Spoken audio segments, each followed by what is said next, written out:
ఉక్రెయిన్కి తన సత్తా ఏంటో చూపించేటువంటి క్రమంలోనే రష్యా అధ్యక్షుడు ఎంతకైనా తెగిస్తాడు. ఈ మాట నేను చెప్పడం లేదు. ఏకంగా ఇప్పుడు ఏదైతే ఉక్రెయిన్కి బ్రిటన్ సపోర్ట్ అందిస్తోందో బ్రిటన్కి సంబంధించినటువంటి ఒక ఆర్మీ కల్నల్ ఈ వ్యాఖ్యలు చేస్తున్నాడు. సో ప్రస్తుతం ఆయన వ్యాఖ్యలు ఇప్పుడు హాట్ టాపిక్గా మారాయి. సో ఇక్కడ కనిపిస్తున్న ఈ వ్యక్తి ఆయనే కల్నల్. పుతిన్ అణుదాడి చేస్తాడు అని చెప్తున్నారు British colonel Richards. So Richards మాట్లాడుతున్నారు. పైపెచ్చు ఆయన ఏమంటున్నారంటే ముందు మన సంగతి మనం చూసుకుందాం, ఆ తర్వాత రష్యాతో యుద్ధం. సో మీకు అందరికీ తెలిసిందే 3 ఏళ్లుగా ఉక్రెయిన్ పైన రష్యా యుద్ధం కొనసాగిస్తూనే ఉంది. యుక్రెయిన్ కూడా ఏమాత్రం తగ్గడం లేదు, అంతకంతకి జవాబు చెప్తూనే ఉంది. మొన్న మధ్య వారం రోజుల క్రితం రష్యా అధ్యక్షుడు పుతిన్ ఇర్కుట్స్క్ అనేటువంటి ఒక బౌండరీ ఏరియా, అది రష్యా ఉక్రెయిన్ బార్డర్ సమీపంలోకి వచ్చేటువంటి ఒక బార్డర్ ప్రాంతానికి ఆయన పర్యటన నేపథ్యంలో వస్తూ ఉండగా ఆయన ప్రయాణించే ప్లేన్ని టార్గెట్ చేశాడు జెలెన్స్కీ. సో దీంతో రష్యా ఊరుకుంటుందా? తిరిగి దాడిలో సుమారుగా కొన్ని వందల కొద్ది డ్రోన్లని, సుమారుగా 60 మిసైల్స్ని సెకండ్కో మిసైల్ చొప్పున ఉక్రెయిన్ పైన ప్రయోగించి ఉక్రెయిన్కి చుక్కలు చూపించింది, ఉక్రెయిన్కి ముచ్చమటలు పట్టించింది. అయితే ఆ తర్వాత కాస్త సంయమనం పాటించిన ఉక్రెయిన్ ఒక్కసారిగా తమ డ్రోన్లని ఏకంగా రష్యా భూభాగంలోకి తీసుకొచ్చి 4300 కిలోమీటర్ల దూరం వరకు రష్యాలోకి ప్రయాణించినటువంటి ఆ డ్రోన్లు ఏకంగా ఒక వుడెన్ ఫ్రేమ్స్తో, అంటే చెక్కతో తయారు చేయబడినటువంటి ఆ ఇళ్ళతో ఉన్నటువంటి ఒక ట్రక్ని ఏర్పాటు చేసుకొని ఆ ట్రక్ పై భాగంలో డ్రోన్లని అమర్చుకొని ఆ డ్రోన్లని కాస్త రష్యాపైకి తీసుకొచ్చి దాడి చేసి 41 యుద్ధ విమానాల్ని పూర్తిగా రష్యా భూభాగంలోనే చిత్తు కింద పేల్చేసింది ఉక్రెయిన్. సో ఇప్పటికే డైరెక్ట్గా రష్యా అధ్యక్షుడిని టార్గెట్ చేసింది ఉక్రెయిన్, యుద్ధ విమానాల్ని పేల్చేసింది. ఇక ఊరుకుంటాడు రష్యా అధ్యక్షుడు పుతిన్. అందుకే 420 డ్రోన్లతోని ఉక్రెయిన్కి ముచ్చమటలు చూపించాడు. ఆ తర్వాత ప్రస్తుతానికి ఆయన అనుప్రయోగానికి సిద్ధమయ్యాడు. ఇప్పుడు నేను ఈ మాట చెప్పడం లేదు, ఏకంగా బ్రిటన్ కల్నల్ రిచార్డ్స్ ఏం చెప్తున్నారంటే పుతిన్ అనే వ్యక్తికి కొంచెం తిక్కుంది, కానీ దానికి అసలు లెక్కే లేదు. ఎవడే మన చేసుకొని, ఎవడు ఏం చేసుకుంటాడో చేసుకొని, ఎవడే వెంట్రుకలు పిక్కుంటాడో పిక్కొని, కానీ నేను మాత్రం చేయాలనుకునేది చేసి తీరుతానని చెప్పి రష్యా అధ్యక్షుడు ఫిక్స్ అవుతాడు. అంతటి ఒక కన్నింగ్, అంతటి ఒక మోనార్క్ రష్యన్ అధ్యక్షుడు. సో ఏదో దేశం చెప్తే భయపడాలనో, ఏదో ట్రంప్ చెప్పాడు కదా వినాలనో, బ్రిటన్ అధ్యక్షుడు కీర్ స్టార్మర్ చెప్పాడు వినాలనో, ఇంకెవడో చెప్తే వినాలనో ఉద్దేశం రష్యా అధ్యక్షుడికి ఉండదు. సో బ్రిటన్ లాంటి ఎన్ని దేశాలు సహకరించినా ఉక్రెయిన్ని ఏం చేయాలనుకున్నాడో రష్యా అధ్యక్షుడు చేసి తీరుతాడు. Nuclear tactical bombs. So nuclear tactical బాంబ్స్ని కనుక ప్రయోగించాల్సి వస్తే ఏం జరుగుతుందో తెలుసా? డెఫినెట్గా ఉక్రెయిన్ అనేది కనీసం ఇక ప్రపంచ మ్యాప్లో లేకుండా పోతుంది. అటువంటి ఒక న్యూక్లియర్ టాక్టికల్ బాంబ్స్, అంటే న్యూక్లియర్ బాంబ్ అనేది చాలా పెద్దది. సో దాంట్లోనే చిన్న న్యూక్లియర్ బాంబ్స్ టాక్టికల్ అనే పదంతో వాడుతూ ఉంటారు. సో టాక్టికల్ న్యూక్లియర్ బాంబ్స్ ప్రయోగించి ఉక్రెయిన్ని అంతమొందించాలని లక్ష్యంతో రష్యా అధ్యక్షుడు ఎవ్వరు చెప్పినా వినడు. ఒకవేళ బహుశా ఉక్రెయిన్ పైన దాడి చేస్తుంటే బ్రిటన్ కానీ డైరెక్ట్గా అటు అమెరికా కానీ సహకరించవచ్చు. రెండు సహకరించి దానికి తిప్పికొట్టే క్రమంలో అమెరికా కూడా రష్యా పైన యుద్ధాన్ని దిగొచ్చు.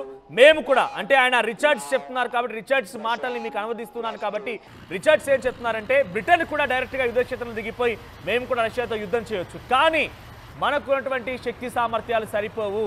మాకున్నటువంటి ఒక ఏడాది బడ్జెట్లో, ఒక ఆర్థిక బడ్జెట్లో కేవలం 3% మాత్రమే యుద్ధ సామాగ్రి పైన వెచ్చిస్తూ ఉన్నాం. కానీ రష్యా విషయానికి వస్తే అత్యధికంగా ప్రపంచ దేశాల్లోకెల్లా అత్యధికంగా యుద్ధ సామగ్రి ఉన్న దేశాల్లో రష్యా కూడా ఒకటి కాబట్టి రష్యా ఎట్టి పరిస్థితుల్లో తగ్గదు. అవసరమైతే బ్రిటన్ పైన కూడా రష్యా యుద్ధం చేయగలుగుతుంది, కానీ మనం రెడీగా ఉండాలి. రష్యా అధ్యక్షుడు ఎట్టి పరిస్థితుల్లో వినడు, ఎవరి మాట పట్టించుకోడు. ట్రంప్ చెప్పినా, ట్రంప్ వల్ల బాబు చెప్పినా, బ్రిటన్ అధ్యక్షుడు కీర్ స్టార్మర్ చెప్పినా, ఎవరు చెప్పినా కూడా ఎట్టి పరిస్థితుల్లో ఆయన పట్టించుకోడు, ఏమాత్రం కూడా ఖాతరా చేయడు. ఒకవేళ నిజంగానే కనుక న్యూక్లియర్ టాక్టికల్ బాంబ్స్ ప్రయోగించాల్సి వస్తే శక్తి సామర్థ్యాలు ఉన్నా లేకపోయినా ఏదో ఒక రకంగా బ్రిటన్ రంగంలోకి దిగుతుంది. బ్రిటన్ డైరెక్ట్గా యుద్ధంలోకి దిగబోయే అవకాశం ఉంది. బ్రిటన్ డైరెక్ట్గా రష్యాతో యుద్ధంలోకి దిగిపోతుంది. యుఎస్ కూడా కొన్ని సహకరించవచ్చు. యుఎస్కి ఏదో ఉక్రెయిన్ అంటే ప్రేమతోనో, ఉక్రెయిన్ పైన ఆదరాభిమానులతోనో, ఉక్రెయిన్తో మమతానురాగాలు, ఆ ప్రేమలు ఉలికేటువంటి అవకాశం లేకపోవచ్చు యుఎస్కి. కానీ యుఎస్ పెట్టుబడులు యుక్రెయిన్లో ఉన్నాయి. డొనాల్డ్ ట్రంప్ యొక్క పెట్టుబడులు యుక్రెయిన్లో ఉన్నాయి. డొనాల్డ్ ట్రంప్కి యుక్రెయిన్లో కొన్ని పెట్టుబడులు, కొన్ని మైన్స్ కూడా లీజ్కు ఉన్నాయి కాబట్టి వాటిని కాపాడుకునే క్రమంలో కొంత సవత్తల్లి ప్రేమ చూపించేటువంటి క్రమంలో ఉక్రెయిన్కి సపోర్ట్గా అమెరికా కూడా రావచ్చు. అమెరికా చెప్తోంది పదే మీరు ఎట్టి పరిస్థితుల్లో అణుబాంబులు ప్రయోగించకండి అని చెప్పి. మన భారత్కి, పాకిస్తాన్కి మరి యుద్ధంలో అదే చెప్పింది, ఇప్పుడు రష్యా యుద్ధంలో కూడా అదే చెప్తోంది. కానీ రష్యా అధ్యక్షుడు వినడు అని చెప్పి రిచార్డ్స్ బ్రిటన్ కళ్ళలు చెప్తున్నారు. అంటే చాలా స్పష్టమైనటువంటి ఒక అభిప్రాయం అయితే అటు బ్రిటన్కి అమెరికాకి ఉంది. మన అమెరికా అధ్యక్షుడు ఏం చెప్పారు? బదులు తీర్చుకుంటామని రష్యా అధ్యక్షుడు చెప్తున్నాడు. నాతో మాట్లాడినప్పుడు అంటే అమెరికా అధ్యక్షుడు డొనాల్డ్ ట్రంప్తో రష్యా అధ్యక్షుడు పుతిన్ మాట్లాడినప్పుడు ఇద్దరి మధ్య మంచి సంభాషణ జరిగింది. మా ఇద్దరం ఎటువంటి విభేదాలు లేవు, చాలా మంచిగా సంభాషణ జరిగింది, చాలాసేపాటుగా ఈ సంభాషణ జరుపుకున్నాం. కానీ ఈ సంభాషణలో ఎక్కడ కూడా నేను శాంతిని తీసుకొస్తానని చెప్పలేదు ఆయన. నేను ప్రతీకార దాడి చేస్తాను, బదులు తీర్చుకుంటాను అనే మాట చెప్పుకొచ్చాడు. సో ఈ మాటలు చూస్తుంటే ఇప్పట్లో రష్యా ఉక్రెయిన్ మధ్య యుద్ధానికి ముగింపు పలికే అవకాశం లేదు అని తెలుస్తోంది. కానీ పుతినే దీనికి క్లైమాక్స్ ఇవ్వబోతున్నాడు, పుతినే దీనికి ఒక ముగింపు పలకబోతున్నాడు, ఎండ్ కార్డు వేయబోతున్నాడు. అటువంటి నేపథ్యంలోనే అణుప్రయోగానికి పుతిన్ సిద్ధమైనట్టు తెలుస్తోంది. సో పుతిన్ ఎలాగైనా సరే అణుప్రయోగానికి రంగం సిద్ధం చేసుకున్నాడు. ఇప్పటికే మీరు గమనిస్తే ఉక్రెయిన్ రష్యా బార్డర్ వెంట అణుప్రయోగాన్ని ముమ్మరం చేసేందుకు, అణుప్రయోగాన్ని ఆయన స్టార్ట్ చేసేందుకు అణు బాంబుల మొత్తాన్ని కూడా బార్డర్ వెంట మోహరించి ఉంచాడు. న్యూక్లియర్ టెక్టికల్ బాంబ్స్ని అక్కడ మోహరించి ఉంచాడు. సో పెద్ద ఎత్తున మిసైల్స్ ఉన్నాయి, వార్ హెడ్స్, కొన్ని వందల కిలోల మిసైల్స్ని, కొన్ని వందల కిలోల న్యూక్లియర్ వెపన్స్ని సైతం మోసుకెళ్ళగలే వార్ హెడ్స్ అక్కడ ఉన్నాయి, అటువంటి మిసైల్స్ ఉన్నాయి. అటువంటి సిచ్యువేషన్లో పుతిన్ ఎందుకు వెనక్కి తగ్గుతాడు చెప్పండి? సో యుఎస్ చెప్పినా, బ్రిటన్ చెప్పినా, ఎవరు చెప్పినా వెనక్కి తగ్గే ప్రసక్తే ఉండదు. అటువంటి చర్యకి రష్యా ఎప్పుడు కూడా వెనక్కి వెళ్ళదు అని చెప్పి బ్రిటన్ సంబంధించినటువంటి ఆర్మీ కల్నల్ రిచార్డ్స్ చెప్తున్నారు. సో ఒకసారి మనం ఆలోచిద్దాం, మీరు కూడా కామెంట్ చేయండి. నిజంగా రష్యా యుద్ధంలోకి దిగి ఆల్రెడీ న్యూక్లియర్ వెపన్స్ ప్రయోగించడం కనుక స్టార్ట్ చేస్తే డెఫినెట్గా మూడో ప్రపంచ యుద్ధం ఖాయం. మూడో ప్రపంచ యుద్ధంలో నిజానికి డొనాల్డ్ ట్రంప్ మనకు వ్యతిరేకంగా ఉన్నారు. డొనాల్డ్ ట్రంప్ మన పైన చీటిపోటీ మాటలు మాట్లాడడం, పదే పదే నొప్పించినట్టుగా మాట్లాడడం, కవ్వింపు చర్యలకు పాల్పడడం డొనాల్డ్ ట్రంప్ చేస్తూనే ఉన్నారు. ఒకవైపు బ్రిటన్కి గతంలో రిషి సునాక్ అనుకున్నప్పుడు మనకు కొంత సహకారం అందింది, కొంత చర్చలు జరిగాయి, అంతవరకు బాగానే ఉంది. మన భారత సంతతి వ్యక్తి అని చెప్పి చాలా గర్వంగా చెప్పుకున్నాం. కానీ కీ స్టార్మర్ వచ్చిన తర్వాత ఆయన కొంత మనపై డైరెక్ట్గా అటాక్ ఇవ్వకపోయినప్పటికీ ఇండైరెక్ట్గా ఏదో రకమైన సహాయ సహకారం అందిస్తూనే ఉన్నారు. కాబట్టి రేపటి రోజున మూడో ప్రపంచ యుద్ధం వస్తే భారత్ ఎవరి వైపు నిలబడాలి? సో భారతదేశం ఎవరి వైపు నిలబడితే బాగుంటుంది? ఓవరాల్గా మనం ఒక బ్రీఫ్గా అనాలిసిస్ చేస్తే కనుక డెఫినెట్గా మనం కళ్ళు మూసుకొనైనా కూడా నమ్మగలిగేటువంటి ఒకే ఒక దేశం ఏదైనా ఉంది ప్రపంచవ్యాప్తంగా భారత్కి చాలా సన్నిహిత దేశం అంటే రష్యా మాత్రమే మనం కళ్ళు మూసుకునే సరే నమ్మగలుగుతాం, మన మిత్రుడిగా చెప్పుకోగలుగుతాం, చాలా బాహాటంగా నా మిత్రుడని మనం చెప్పగలుగుతాం. ఇతర దేశాలు ఇవి కూడా మనం అంతా మిత్రులతో లేము. అమెరికాతో అయితే ఏదో అమెరికా మన పైన ఫ్రెండ్షిప్, బెస్ట్ ఫ్రెండ్ అన్నట్టుగా నటిస్తూ ఉంటుంది, మనం కూడా అమెరికాని బెస్ట్ ఫ్రెండ్ అన్నట్టు నటిస్తూనే ఉంటాం. కానీ ఇది ఎప్పుడు కూడా మన చరిత్రలో చూసుకుందాం, వరల్డ్ వార్ 1 కానివ్వండి, 2 కానివ్వండి, గతంలో అనేక రకాల ట్రేడ్లు అప్పుడు కానివ్వండి, ముఖ్యంగా ట్రంప్ ఉన్న సిచ్యువేషన్లో కానివ్వండి, ప్రతిసారి కూడా సవతి తల్లిలాగా బెస్ట్ ఫ్రెండ్ లాగా అటువైపు నుంచి యాక్టింగ్ చేస్తూ ఉంటాడు ఆయన, మనం కూడా ఇటువైపు నుంచి మా ఫ్రెండ్ అన్నట్టుగా యాక్టింగ్ చేస్తూ ఉంటాం. కానీ ఏ రోజు కూడా ఆయన డైరెక్ట్గా భారతదేశం లాభం చేకూర్చే పని ఏది చేయలేదు, అటువంటి యాక్టివిటీ ఆయన చేయడు కూడా. సో ప్రస్తుతానికి ఇప్పుడు అధ్యక్షుడు అయిన తర్వాత మరీ ముఖ్యంగా ఆయన చాలా పెద్ద ఎత్తున భారత్ పైన కవ్వింపు చర్యలకి రకరకాల వార్నింగ్లకు కూడా ఇస్తున్నారు. కాబట్టి ఇప్పుడు మూడో ప్రపంచ యుద్ధం వస్తే నిజంగా ప్రపంచ దేశాలు మొత్తం కూడా అల్లాడిపోతాయి. సోవియట్ యూనియన్ గతంలో వరల్డ్ వార్ సమయంలో దాని కారణంగానే వరల్డ్ వార్ 2 వచ్చింది, సోవియట్ యూనియన్ కారణంగా. ఆ తర్వాత వరల్డ్ వార్లో 2లో కూడా విజయం సాధించామని చెప్పి ఇప్పటికి కూడా విక్టరీ డేస్ జరుపుకుంటూ ఉంటుంది రష్యా. సో రేపటి రోజున న్యూక్లియర్ టాక్టికల్ బాంబ్స్ కనుక రష్యా ప్రయోగించాల్సి వస్తే ఉక్రెయిన్కి చిత్తవడం ఖాయం. ఆ తర్వాత ఉక్రెయిన్కి సపోర్ట్గా అటు నాటో దేశాలు వస్తాయి, బ్రిటన్ వస్తుంది, యుఎస్ కూడా తన పెట్టుబడిని రక్షించుకోవడం కోసం సవత్తెల్లి ప్రేమ చూపించాయన ఉక్రెయిన్కి సహకారం అందిస్తూ రష్యా పైన యుద్ధం చేస్తుంది. మరి ఈ క్రమంలో ఏషియాలో ఒక్కసారిగా అల్లకల్లోలం సృష్టించబోతోంది. అల్లకల్లోలమైనటువంటి ఒక వాతావరణం తలెత్తబోతున్న నేపథ్యంలో భారత్ ఎటువైపు ఉంటుందనేది మనం కొంత ఆలోచించాల్సింది. డెఫినెట్గా భారత్ రష్యా వైపుగా ఉండే అవకాశం ఎక్కువగా ఉన్నాయి. కానీ డైరెక్ట్గా అటువంటి వారే కనుక వస్తే, మూడో ప్రపంచ యుద్ధం కనుక వస్తే 1945లో జరిగినటువంటి ఒక అణుప్రయోగం ఇప్పటివరకు ఏ దేశం కూడా అణుప్రయోగం చేయలేదు, అణుప్రయోగం చేయకూడదు అంటూ కూడా పదే దేశాలన్నీ కూడా చెప్తూ ఉంటాయి. న్యూక్లియర్ అటామిక్ ఏజెన్సీస్ కూడా అవే చెప్తూ ఉంటాయి, అణుప్రయోగం ఎట్టి పరిస్థితుల్లో చేయకూడదు. నిజానికి అది చేయాల్సి వస్తే దాని పొల్యూషన్ కారణంగా, దానికి సంబంధించిన రేడియేషన్ కారణంగా ఇప్పటివరకు జపాన్లో ఇంకా అక్కడ గడ్డి పోచ కూడా మొలవడం లేదంటే దాని ప్రభావం ఎలా ఉంటుందో అర్థం చేసుకోండి. సో అటువంటి సినారియో రాకూడదు అనేది మాట దేశాధినేతలు దేశాలు కూడా చెప్పుకుంటూ ఉంటాయి, అటామిక్ ఎనర్జీ ఏజెన్సీస్ కూడా అదే చెప్తూ ఉంటాయి. కానీ ఈసారి మాత్రం రష్యా అధ్యక్షుడు వినలేడు.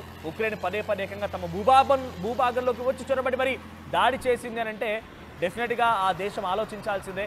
తమ భూభాగంలోకి ట్రక్కులు దొంగచాటుగా పంపించి ఇక్కడి నుంచే దాడులు చేసిందనంటే ఏ అధ్యక్షుడు అయితే ఊరుకుంటాడు చెప్పండి. సో అందుకు తగ్గట్టుగా దానికి సమాధానం ఉండే అవకాశం అయితే ఉంది. సో బ్రిటిష్ కల్నల్ రిచార్డ్స్ కూడా అదే చెప్తున్నారు. ఇప్పుడు రష్యా అధ్యక్షుడు వినడుగాక వినడు ఆయన డెఫినెట్గా ఉక్రెయిన్ పైన దాడి చేస్తాడు. ఈ క్రమంలో బ్రిటన్ కూడా అటు ఉక్రెయిన్కి సపోర్ట్గా రష్యా పైన డైరెక్ట్గా వార్లోకి దిగుతుంది, యుద్ధ క్షేత్రంలోకి దిగుతుంది. మా దగ్గర యుద్ధ సామాగ్రి ఉన్నప్పటికీ రష్యాతో పోలిస్తే డెఫినెట్గా కాస్త తక్కువగానే ఉంటాయి. అటు అమెరికా కూడా సపోర్ట్ ఇవ్వబోతోంది. మా దగ్గర కూడా మిసైల్స్ ఉన్నాయి, మేము కూడా ప్రయోగిస్తాం. సో ఇవన్నీ కూడా తలుచుకుంటే రెండో ప్రపంచ యుద్ధం రాబోతోంది. ఆయన మాట ఒకటే, రష్యా అధ్యక్షుడు మాత్రం వినడు. ఇది డెఫినెట్గా మూడో ప్రపంచ యుద్ధానికి దారి తీస్తుంది. మూడో ప్రపంచ యుద్ధం జరిగే అవకాశం ఉందని చెప్పి రిచర్డ్స్ చెప్తున్నారు, బ్రిటిష్ కల్నల్. సో వాళ్ళు ఒక స్పష్టమైనటువంటి ఒక భావనతో అయితే ఉన్నారు. రష్యా అధ్యక్షుడు వినడు కాబట్టి మేము ఉక్రెయిన్కి సపోర్ట్ చేస్తాం. మొన్న మధ్య బ్రిటన్ అధ్యక్షుడు కీర్ స్టార్మర్ ఒక మాట ఏం చెప్పుకొచ్చారంటే 350 మిలియన్ పౌండ్లు నేను వెచ్చించి ఉక్రెయిన్ కోసం లక్షల కొలది డ్రోన్లు పంపిస్తా, ఇంకా రష్యా పైన దాడి చేయడానికి పంపిస్తా. రష్యా లాంటి దేశం తిప్పి కొట్టి ఉక్రెయిన్ పైన దాడి చేస్తే దాన్ని ఎదుర్కోవడం కోసమైనా కూడా ఉక్రెయిన్ దగ్గర కొంత బలం ఉండాలి, కాబట్టి ఆ బలాన్ని నేను సమకూరుస్తాను మాట్లాడుకొచ్చాడు. గతంలో ఒక 5-6 నెలల క్రితం మనం గమనిస్తే కనుక కీర్ స్టార్మర్ మరొక సంచలన వ్యాఖ్యలు కూడా చేసుకొచ్చాడు. నాటో దేశాలని ఏకమవ్వాలి, నాటో దేశాలని ఏకమైపోయి ఉక్రెయిన్కి సహకరించాలి, ఉక్రెయిన్ వైపు వెళ్ళబడాలి, ఉక్రెయిన్ మనతో కలుస్తానని చెప్తోంది కాబట్టి రష్యా దాడి చేస్తోంది. కీవ్ ప్రాంతాలని, క్రెమ్లిన్ ప్రాంతాలని పెద్ద ఎత్తున రష్యా దాడికి పాల్పడి ఉక్కిరిబిక్కిరి చేస్తోంది. ఉక్రెయిన్ ప్రజలు ఉక్కిరిబిక్కిరి అవుతున్నారు, ప్రజలంతా చనిపోతున్నారు. సో మనమంతా కలిసి ఉక్రెయిన్ని కాపాడుకోవాలనేటువంటి మాటని బ్రిటన్ అధినేత బ్రిటన్ అధ్యక్షుడు కీర్ స్టార్మర్ మాట్లాడుకొచ్చారు. అంటే అప్పుడు కూడా ఒక సంచలన వ్యాఖ్యలు చేసుకొచ్చారు. $300 బిలియన్, మళ్ళీ వినండి, $300 బిలియన్ వెచ్చించైనా సరే మరొక 30 ఏళ్ల పాటుగా నేను ఉక్రెయిన్ని కాపాడుకుంటాను, ఉక్రెయిన్ వెంట ఉంటాను అనేటువంటి మాటని కీర్ స్టార్మర్ చెప్పుకొచ్చారు. మరి ఆయనకున్నటువంటి స్పెషల్ అడ్వాంటేజ్, ఆయనకున్నటువంటి స్పెషల్ ఇంట్రెస్ట్ ఏమో కానీ ఉక్రెయిన్ వైపుగా తమకున్నటువంటి ఆర్థిక నిధులను కూడా వెచ్చించాలన్న ఆలోచనతో బ్రిటన్ అధ్యక్షుడు ఉన్నాడంటే రేపటి రోజున ఇవన్నీ కూడా చినుకు కాస్త గాలివానగా మారిపోయి పెద్ద ప్రళయంలాగా మారిపోయి తుఫాన్లాగా మారిపోయి ఏకంగా సునామీ వచ్చే అవకాశం ఉన్నట్టుగానే ప్రస్తుతం అర్థమవుతోంది. ఎవరు కూడా ఏమాత్రం తగ్గడం లేదు. ఇవన్నీ కూడా మూడో ప్రపంచ యుద్ధానికి సంకేతాలుగానే కనబడుతున్నాయి. నిజంగా అదే కనుక వస్తే భారత్ ఎవరి వైపు వెళ్ళబడాలి? సో ప్రజెంట్ ఈ రష్యా ఉక్రెయిన్ యుద్ధంలో అమెరికా ఇన్వాల్వ్మెంట్ కూడా చాలా పెద్ద ఎత్తున ఉంది. అమెరికా అధ్యక్షుడు కూడా పదే ఇండైరెక్ట్గా ఉక్రెయిన్కి సపోర్ట్ చేస్తూనే ఉన్నాడు. మరి ఇవన్నీ పరిణామాలు చూస్తుంటే ఏదో ఒక భీకరమైనటువంటి ఒక యుద్ధం జరిగే అవకాశం కనబడుతోంది. అది డెఫినెట్గా జరగాలని ఎవరు కూడా కోరుకోరు. ఎందుకంటే అటువంటిదే జరగాల్సి వస్తే ప్రపంచ జనాభా మొత్తం కూడా తలకిందులు అయిపోయే అవకాశం ఉంది, వారంతా కూడా ప్రాణాలు కోల్పోవాల్సి వస్తుంది. అటువంటి జరగకూడదని కోరుకుందాం. కానీ నిజానికి జరిగితే కనుక డెఫినెట్గా ప్రపంచం మొత్తం అల్లకల్లోలం అయిపోబోతోంది. మూడో ప్రపంచ యుద్ధం ఏషియన్ కంట్రీస్ నుంచి రష్యా నుంచి మొదలు కాబోతున్నాయి. సో మీరేమనుకుంటున్నారు? నిజంగా ఉక్రెయిన్ని చిత్తుగా చేసేసి బ్రిటన్, అమెరికా యుక్రెయిన్కు సపోర్ట్ చేస్తే కనుక ఈ మూడు దేశాలు కలిసి రష్యాను ఓడించగలుగుతాయా? రష్యాను ఓడించగల సామర్థ్యం అటు ఉక్రెయిన్కి బ్రిటన్, అమెరికా సహకారంతో ఉంటుందా? మీ అభిప్రాయం ఏంటి? కామెంట్ చేసే ప్రయత్నం చేయండి.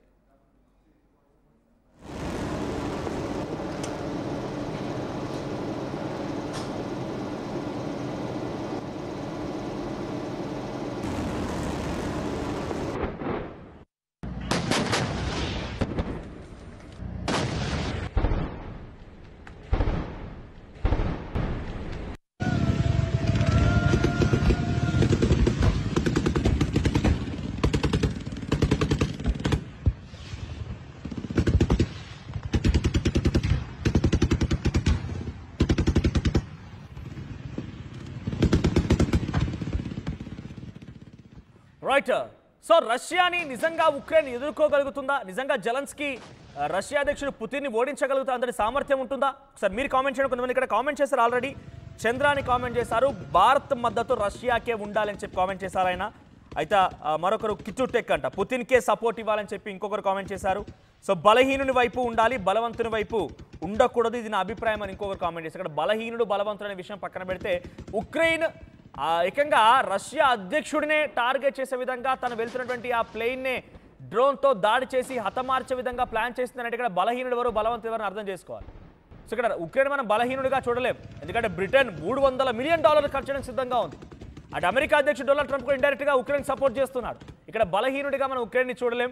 ఒక రకంగా ఇద్దరు కూడా సరిసమానంగా పోరాడుతున్న వాళ్ళే. ఇంకొక పెచ్చు రష్యా ఒంటరిగా పోరాడుతోంది, ఎవరికి సపోర్ట్ అవసరం లేదు. రష్యా ఎవరి మాట చెప్పిన వినడానికి సిద్ధంగా లేదు. కానీ ఉక్రెయిన్ మాత్రం బ్రిటన్ సహకారం తీసుకుంటుంది, బ్రిటన్ చెప్పిన మాటను వింటుంది, ఆ అమెరికా అధ్యక్షుడు చెప్పే మాటను వింటుంది. ఏదో ఒక రకంగా రష్యాని ఓడించాలి, రష్యాని ఢీకొనాలి, రష్యాని కొంత ఇబ్బందుల గురిచాలని ఒక దురాలోచనతోనే ముందుకు వెళ్తోంది. సో ప్రస్తుతానికి నాటో దేశాల్లో కలవకూడదు కాబట్టే రష్యా మొదటి నుంచి కూడా ఈ యుద్ధానికి తెరదీసింది. 3 ఏళ్ల పాటుగా యుద్ధం కొనసాగుతూనే ఉంది, ఇంకా యుద్ధం కొనసాగే అవకాశం ఉంటుంది. సో రేపటి రోజున చినుకు చినుకు కాస్త గాలివానగా మారిపోయి తుఫాను, గాలి బీభత్సాలు సునామీగా మారిపోయినట్టుగా రష్యా ఉక్రెయిన్ మధ్య యుద్ధం ఒక సునామీగా మారే అవకాశాలు ఎక్కువగా ఉన్నాయి. రష్యా అధ్యక్షుడు మాత్రం ఎట్టి పరిస్థితుల్లో వినడు అనేటువంటి ఒక స్పష్టమైనటువంటి భావనలోనే ఇటు బ్రిటన్ అధికారులు కానివ్వండి, బ్రిటన్ అధ్యక్షుడు కానివ్వండి, డొనాల్డ్ ట్రంప్ అయితే ఉన్నారు. వారిద్దరికీ తెలుసు రష్యా అధ్యక్షుడు వినడు, ఎవరేం చెప్పినా పట్టించుకోడు, ఇంటర్నేషనల్ ఇష్యూస్లో ఆయన ప్రమేయమే ఉండదు. కానీ ఆయన వరకు వస్తే మాత్రం డెఫినెట్గా దానికి తగ్గట్టుగా సమాధానం చెప్తాడు అనేటువంటి ఒక భావన అయితే వారందరిలో కూడా ఉంది. సో భారతదేశం భగవద్గీత శ్యాము గుండు అంటే ఎవరో కామెంట్ చేశారు, ధర్మం వైపు ఉండాలని చెప్తున్నారు. ఎస్, ధర్మం ఎవరి వైపు ఉండాలి అనేది ఇప్పుడు ధర్మం మీరు చెప్పండి. పోనీ రష్యా ఉక్రెయిన్లో అసలు ధర్మం ఎవరి వైపు ఉంది మీరు కామెంట్ చేయండి ఒకసారి. So India has to support Russia, so J Kishore comment చేశారు. సో వీళ్ళంతా కూడా ఇండియా రష్యాకి, నేను అదే చెప్తున్నాను, రష్యా అనే దేశం భారతదేశానికి చాలా సన్నిహిత సోదర భావంతో దేశం. కళ్ళు మూసుకునైనా సరే మనం ఒక దేశాన్ని నమ్మగలుగుతామని అంటే కేవలం రష్యాని మాత్రమే. రష్యాని మాత్రం నమ్మగలుగుతాం, రష్యాని మాత్రం నమ్మాలి కూడా. ఇతర దేశాలు ఏవి కూడా గతంలో మనకు సహకరించవు కూడా. డొనాల్డ్ ట్రంప్ అయితే ఎప్పుడు చూసినా భారతదేశం ప్రజలు మంచివాళ్ళు, మోదీ మంచివాడని చెప్పి మన పైన నటిస్తూ ఉంటాడు.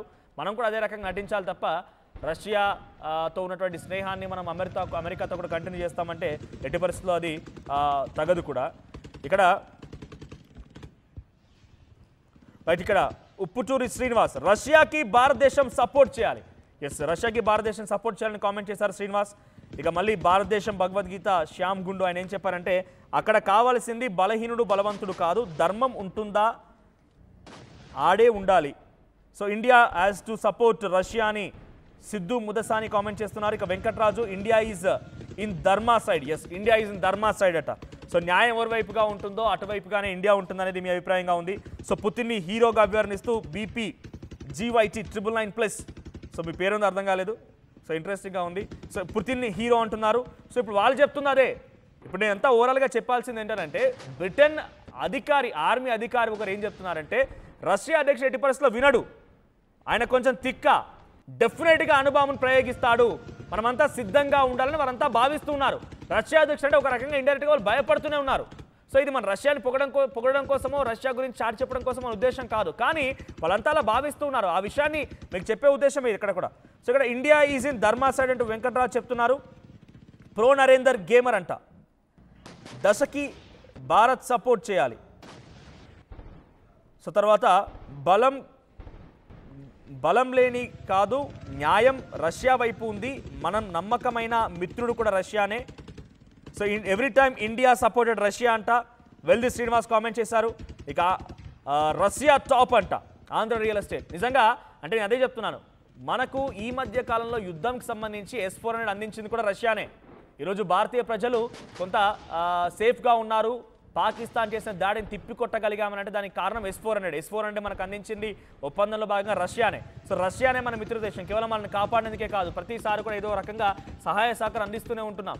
రష్యాకి డెఫినెట్గా భారత్ సపోర్ట్ అనేది అటు నైతికంగా ఉంటుంది, మానసికంగా ఉంటుంది, కానీ డైరెక్ట్గా యుద్ధ క్షేత్రంలోకి దిగుతారా అనేది మాత్రం ఆ రోజున దేశ పరిణామాలు లేకుండా మన ఆర్మీ పర్సనల్స్ కానివ్వండి, ప్రభుత్వం ఎటువంటి నిర్ణయం తీసుకుంటారో చూడాలి.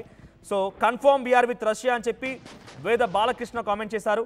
రష్యాకి సపోర్ట్ చేయాలని చెప్పి ఆంధ్ర రియల్ ఎస్టేట్ చెప్తున్నారు. ఇక Venkata Sai Kumar I'm with Russia అంటున్నారు. ఇక పాత స్నేహితులను వదులుకోకూడదు, రష్యా వైపుగా న్యాయం ఉందని చెప్పి ఎస్కే వాజిఫ్ అంటున్నారు. కోట్ర సురేష్, ఉక్రెయిన్ చిన్న దేశం, ఉక్రెయిన్ వైపే న్యాయం ఉందట. నిజానికి ఉక్రెయిన్ వైపు న్యాయం ఉందని మీరు అనుకున్నారు కోట్ర సురేష్ గారు. అంటే మొన్న మధ్య ఒక 6 రోజుల క్రితం జరిగిన సంఘటన మీకు చెప్పాలనుకుంటున్నాను నేను.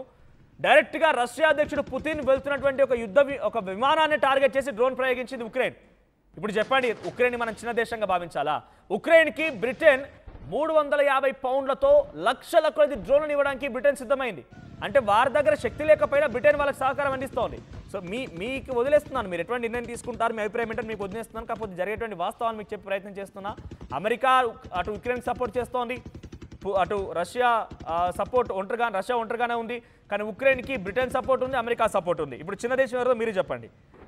So Venkatraju, India shall stand to Russia Dharma అంటున్నారు. ఆర్ నరసింహులు, రష్యాకి సపోర్ట్ చేయాలంటున్నారు. నాగమల్లేశ్వరరావు రష్యా అంటున్నారు, రష్యా అని మన మిత్రులు అంటున్నారు, జెలెన్స్కీకి ఏ మాత్రం బ్రెయిన్ ఉన్నా వెళ్ళి పుతిన్ని వేడుకొని కాంప్రమైజ్కి రావాలి, వరల్డ్ విల్ బి సేఫ్ అట సిద్ధార్థ విశ్వనాథ్. నిజంగానే మీరు అంటుంది నిజమే, ఏదో ఒక రకంగా సీజ్ ఫర్ అండర్స్టాండింగ్ అనేది జరగాల్సిందే. ఇప్పుడు భారత్ పాకిస్తాన్ మధ్య కూడా మనం భారత్ పాకిస్తాన్ యుద్ధాన్ని రష్యా ఉక్రెయిన్ యుద్ధంతో పోల్చాల్సిన అవసరం లేదు. మనదేమో మన సైనికులపై దాడి చేయడాలు, మన పార్లమెంట్ పైన దాడి చేయడాలు ప్రతిసారి ఉగ్రవాద చర్యకు పాల్పడుతోంది. కాబట్టి ఆ ఉగ్రవాదులకి బుద్ధి చెప్పే క్రమంలో మనం ఆపరేషన్ సింధూర్ చేపట్టాం, మనం పోల్చకూడదు. కానీ ఇక్కడ నేను చెప్పేది ఏంటంటే సీజ్ ఫర్ అండర్స్టాండింగ్ అనేది కొనసాగింది కాబట్టి ఇరువైపుల నుంచి దాడులు ఆగాయి. కొంత ప్రజెంట్ సిచ్యువేషన్ అయితే కంట్రోల్లో ఉంది. అణుచర్య అక్కడ అటువైపు నుంచి ఉగ్రచర్య ఏది జరిగినా కూడా యుద్ధంగానే భావిస్తామని చెప్పి భారత ప్రభుత్వం చెప్పింది. ప్రస్తుతానికి అప్పటి నుంచి కొంత ఉగ్రవాద చర్యలని కొంత సైలెంట్గా ఉండిపోయి వాళ్ళ వైపు నుంచి ప్లాన్లు వేస్తే వేయొచ్చు, దాన్ని భారత ప్రభుత్వం తిప్పుకోవడానికి సిద్ధంగా ఉంది, మన ఆర్మీ సిద్ధంగా ఉంది. కానీ దాన్ని మాత్రం మనం ఇప్పుడు సీజ్ ఫర్ అండర్స్టాండింగ్ నేపథ్యంలో ఇరు దేశాల ప్రజలు మాత్రం సేఫ్గా ఉంచగలిగాం.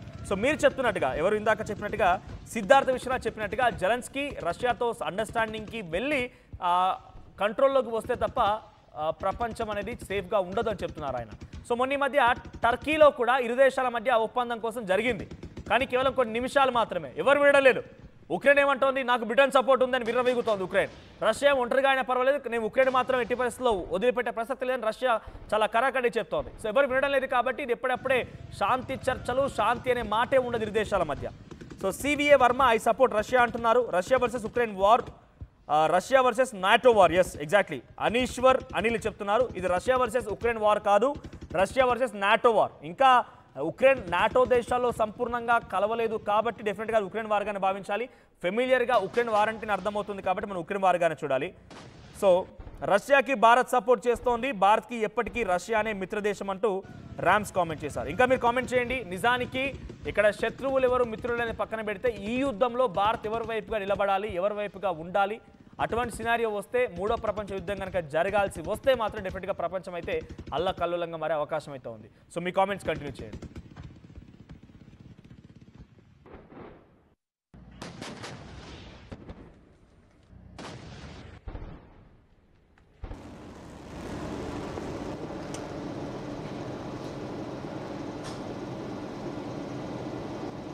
ప్రపంచంలో ఏ మూల ఏ క్షణం ఏం జరుగుతుందో వేగంగా తెలుసుకోవడానికి తొలి వెలుగు వాట్సాప్ ఛానల్ని ఫాలో చేయండి.